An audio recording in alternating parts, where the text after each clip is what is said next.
ചങ്ക് പൊട്ടിയെടുത്ത തീരുമാനമാണ്. ആ തീരുമാനത്തിനെ ആക്ഷേപിക്കുകയായിരുന്നു കംപ്ലീറ്റ്. കുറേ ആളുകൾ വന്നു, കുറേ ആളുകൾ ആരാണെന്നൊന്നും ഞാൻ ശ്രദ്ധിച്ചിട്ടില്ല.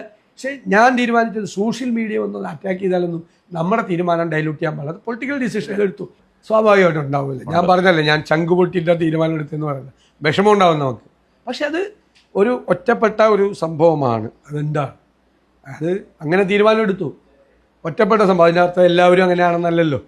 ഒരുപാട് വേറെ ഒരുപാട് ആളുണ്ടല്ലോ, ഇതിൻ്റെ കൂടെ ഒരുപാട് ആളുണ്ടല്ലോ, ഒരാളല്ലല്ലോ. ആളുണ്ടായിരുന്നു, ഫ്രണ്ടിലുണ്ടായിരുന്നു. അത്രയേ ഉള്ളൂ. ഒരു വിഷമം തീർച്ചയായിട്ടും ഉണ്ട്. ഞാനത് എത്രയും വിഷമം അനുഭവിച്ച ജീവിതത്തിൽ തന്നെ, രാഷ്ട്രീയ ജീവിതത്തിൽ അത്രയും വിഷമം അനുഭവിച്ചൊരു കാലഘട്ടം ഉണ്ടായിട്ടില്ല.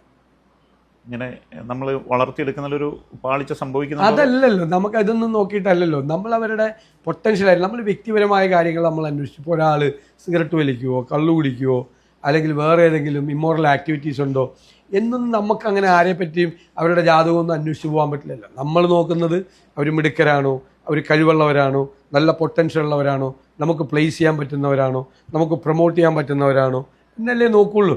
അതൊക്കെ നമുക്ക് പറയണ്ട. അതങ്ങനെ ഒരു സംഭവം ഉണ്ടായി. എത്ര ഇനി ഒരു തിരിച്ചു വരാനുള്ള സാധ്യതയുണ്ടോ കേസ്? വരട്ടെ, പൊളിറ്റിക്സ് അല്ലേ, വരട്ടെ. നമ്മളൊന്നിനും ഒരു അവസാനം ഇല്ലല്ലോ.